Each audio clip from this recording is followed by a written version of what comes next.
Hello everybody from the Philippines. Ang Pilipina nga napadpad diri sa Australia. For today's vlog guys, maliliyo kami ng anak ko dito sa pool. Malapit lang ito sa bahay, mga 3 minutes away lang. Dito din yung school ng anak ko, just beside lang din. It's just too hot today here in Australia. It was just 42 degrees. It's really hot, so that's why we decided to go for a swim. Ayan guys, I gotta show you the pool. Ayan, normally a lot of people come here.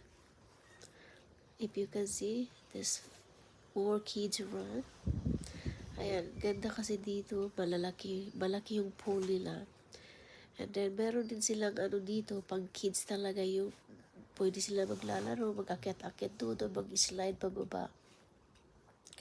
Ayan yung anak ko guys, tumitingin lang sa video ko.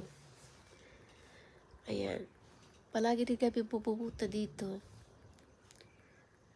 Siyempre sa init pa naman ng panahon, mapapapunta ka talaga, mapapalangoy ka talaga. Pero sa sitwasyon ko ngayon guys, hindi naman talaga ako mag-swimming. Nagbi-video lang talaga ako. Kunwari lang ba, dito tayo guys, paulan muna tayo. Para kunwari naligo. Pero nag-video lang din ang habol.